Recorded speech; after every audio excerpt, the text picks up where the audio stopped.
different protein parts in animals and so on. But I think that I will stop for now and let you comment on this, the low formation of protein groups. So over to you. Okay, thank you so much, sir. You said, one of your slides said, if these criteria are met, we have a candidate for evolution or something. I didn't write fast enough to get the last of it. Again, this is not science. This is not something we see happening. This is something you believe might happen if we have enough time. I don't think you see it, Stefan, that it is something you believe in. As far as what we observe, you showed the chart of the fruit flies. If you back up 2 slides, you can see it. I'll show off of your screen. Can you back up maybe 2 slides on yours? One more. Yes. So you're saying they've done experiments. No, yeah, I see it on my screen there, on here. I agree. For 100. That's the one. Yes. For 100 years, they have done experiments. Say, Anna, look up the generation time of fruit flies. How many generations do they produce a year? I'm guessing it's way more than 1. How many generations of fruit flies can be produced in a year? Now, if we take the human generation time as, say, 20 years, probably on an average, you get 5 generations per century. You have, if we go every 20 years, you will have a child at 20, and that child will have a child at 20, etc. What you have here clearly shown is fruit flies are related to fruit flies. The Yacuba and the melanogaster, they're still a fly. I don't see how that's going to help prove that flies and tomatoes are related. With fruit flies, of course, they get a much faster generation time. Anna's going to try to find that for me, but let's just say it's 5 generations per year. Are they able to grow up, mate, and reproduce when they're 3 months old? Does it say? More than 20 generations a year. More than 20 generations per year. So, Anna, get the calculator up. I don't have my phone here. 20 generations a year times 100 years is 2,000 generations. How much time would that be for humans at 20 years per generation? They went 2,000 generations. No, 20,000 generations of fruit flies. And they still ended up with a fly. I think you've proven my point, Stefan, that animals will always bring forth after their kind. So there's a new gene, and they've decided to call it a new species. Have a 5-year-old come tell you that the melanogaster and the Yacuba, they're both a fly. And I can also guarantee, Stefan, if you'd investigate these accumulation of gene complexity here, they may have gotten some new genes and may have become a new variety of fly, but they are less likely to survive in nature.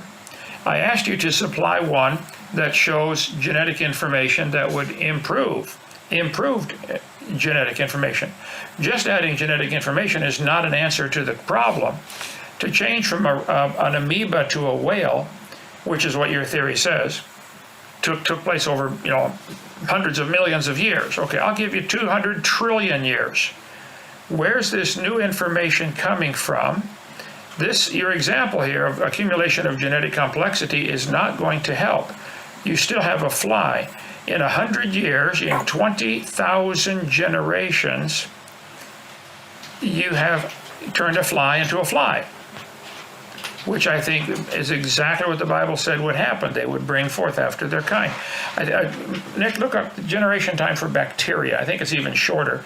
You get 20 generations of fruit flies a year. How many generations of bacteria can you get? Or what is the fastest generation time? Maybe look that one up and tell me. If it's not a bacteria, it's probably something in the bacterial kingdom. But the smallest functional proteins you mentioned are less than 100 codons. I would agree, but let's say it's about 100 codons. Let's say we're going to take a sentence with 100 letters in it. What is the chances of dropping letters of the alphabet and creating a sentence that means anything in any language with 100 letters in it? I think you're going to have a hard time dropping letters of the alphabet and getting a sentence, getting a word with 5 letters in it that makes any sense, just by random chance. And yet you're wanting us to believe that a simple codon, the smallest functional protein, would have less than 100 codons. Let's say it's got 60 or 80. The chance of that happening by chance is 0. It's not going to happen. Now, I do admire the fact that you believe this, and you believe it very strongly, and you want to defend it against guys like me. I appreciate that. But that's not science. It's not science to see complex things like proteins, which are unbelievably complex. And that's only a small building block of a cell.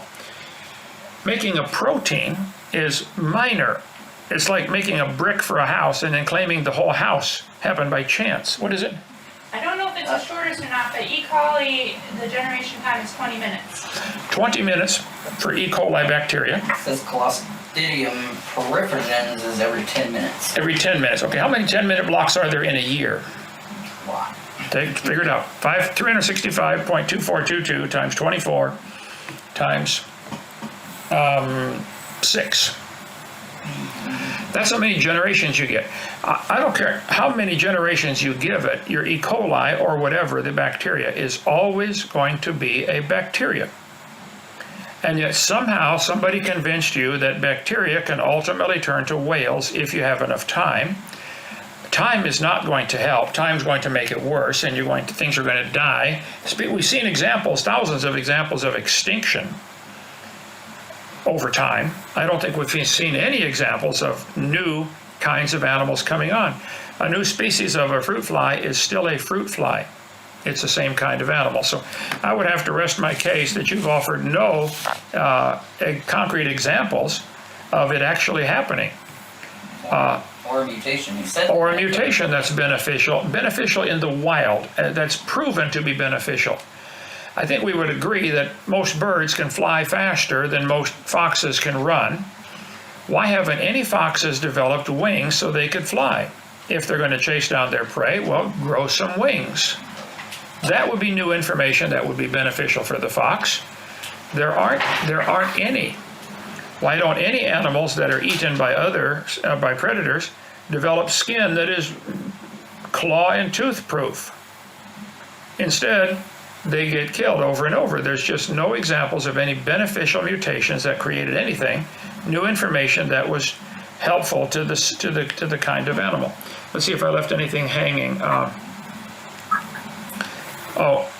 Generation time. So 10 minutes seems to be the shortest. How many would it be, Nick, in a year? I think it's almost 500,000. 500,000? Mm-hmm. So about 500,000 generations. I'll do the math on that later, but 500,000, yeah, 500,000. Yeah, 500,000 generations in 1 year on the bacteria. And that's the equivalent of all of the claimed human evolution.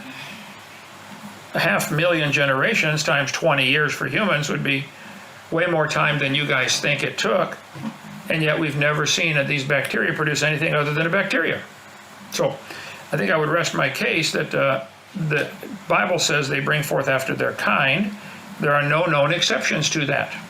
Even with something with an extremely short generation time, like 10 minutes. So what else do you have, Stefan, that might indicate to anybody listening that evolution, as in macroevolution, which the charts right in your textbooks in your school will show bacteria and whales are related to a common ancestor. I promise you I can show you that from your book, and I don't even read Danish. But I'll show you the pictures where they draw lines on paper showing that all animals and all plants and all bacteria are related to a common ancestor. That's what they teach. That's not science. It's a religion in every sense of the word. And nobody has shown me any exceptions to the idea of animals bringing forth after their kind. Your flies are still flies. So what else do you have? Well,